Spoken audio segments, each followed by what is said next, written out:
My name is Chantelle and I am the Executive Assistant to our CEO, Ash. I've been in Strata for 5 years. Prior to working in Strata, I was a practice manager at an optometrist for 10 years. The owner at the time decided that he wanted to retire and was getting rid of the practice. So I had to find a new job, which led me into working for an electrical contractor, which I realised I really loved. I loved houses, the whole building from start to finish. I then went to have my first child. And when I returned from maternity leave, Ash happened to be looking for someone at the time to assist him with managing the OCs that he had. I walked in with very little knowledge of what an owners corporation was at the very start of COVID, unfortunately, as well. So 3 weeks in, we were straight into lockdown and I had to find my feet really quickly and learn things for myself quite quickly. So it was a trying time, but I'm sort of grateful for it as well, because it meant that I had to learn things for myself and put in that little bit of extra effort to not ask questions all the time and find my feet, which is good. So whilst I haven't directly managed any owners corporations, I've pretty much worked with every manager here in assisting them in managing their owners corporations.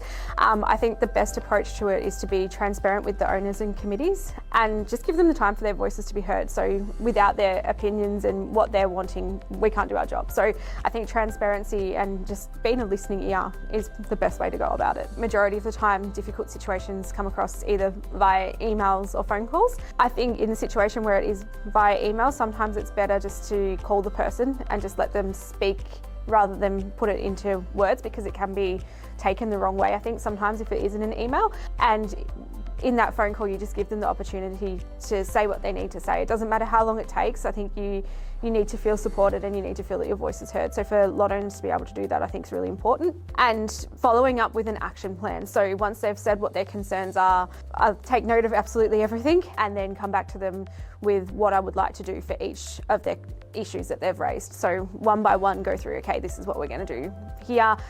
If there's something that I can't help them with, absolutely honest with them and say, I don't have an answer for you right now, but I will come back to you on that one. So I think my approach to Strata is different because I do genuinely care. I feel the client's emotions and I want to know that they are satisfied with the outcome. So I don't want to know that something's still lingering. I want to know that it's fixed as quickly as it can be, because I think it just builds more frustration if you let things linger. So yeah, I like to know that things are sorted out, and I do take it personally to make sure that it's fixed. I don't want to be the reason that someone's having a bad day. I just genuinely care. I take pride in what I do and I want to do something that I'm proud of. I love being able to go home at the end of the day feeling proud of the job that I've done today and knowing that I've given it my all. I've assisted managing basically every single owners corporation that we currently have. So anything from as small as a 3-lot residential building to 90-lot industrial commercial properties, right up to 310-lot high-rise buildings. So I've had a little bit of hand in everything, and they all require a different approach as well. So each one of them requires a little bit of a different way of going about things, because no two owners corporations are the same, but also the way that you treat them does depend on the type of property it is as well. We had a lot owner call us up one day. She was a little bit confused. She had been paying her insurance renewal directly to RACV, not realising that she actually had building insurance through the owners corporation. So she, for about a period of 10 years, had been paying RACV and obviously contributing to her levies as well, which was also paying for a secondary insurance policy. So we were able to work with her to provide her with evidence that the property had been insured by another insurer for the last 10 years, and she was able to claim back about 10 years worth of insurance policies that she had been paying to RACV incorrectly. So that was a massive win. And for us, it's, it is time consuming, but it was, I guess, what I see a pretty straightforward win. Like, it's just doing our job really, but for her that was a significant amount of money to get back over the 10 years. It was a good win. Again, transparency I think is the main thing. If you make a mistake, own it. I think that's really important, but I also think being honest. If there's something that you can't fix, tell them. If there's something that you aren't sure about, tell them. At the end of the day, we're all humans and they need to know they're dealing with a human, because when you try and be a robot, I don't think people are going to trust you, because they don't think they're getting what they're speaking to. They think they're getting something else. So I think just being yourself is really important. I think it's important that first and foremost, lot owners know that they are dealing with a person.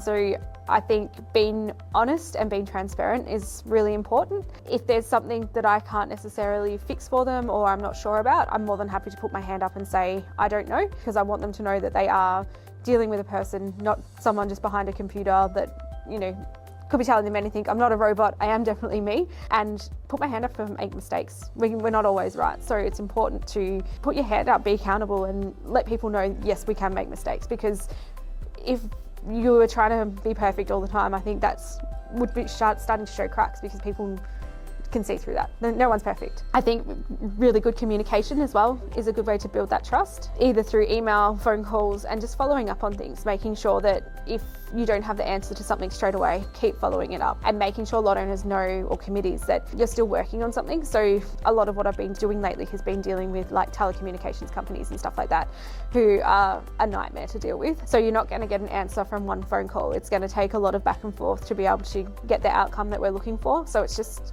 communicating that to the owners so that they know we haven't forgotten about it, we're still working towards it, and it will happen, but it just takes some time. I'm a mum of 2 kids. I've got a 2-year-old and a 6-year-old. So when I'm not at work, we've actually got an on-site caravan that we like to spend a lot of time at. So anytime that we can get down there, outside, fishing, that sort of thing, that's where you'll find me.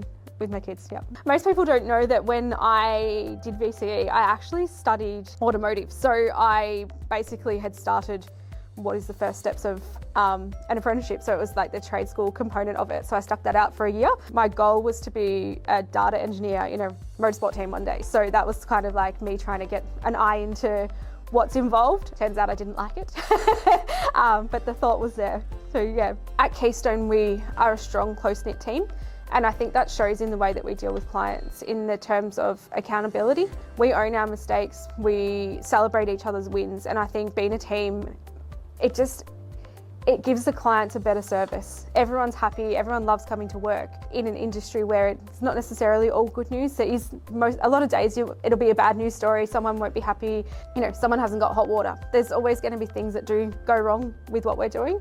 And I think the fact that we can work as a team to get through it and support each other, it really shows from a client's end as well, because they're getting a happy manager who they can approach and ask their questions. And I think that's a point of difference between us, is that we are a team. I guess Keystone's a family, not just a company. We support each other and we get through it all together.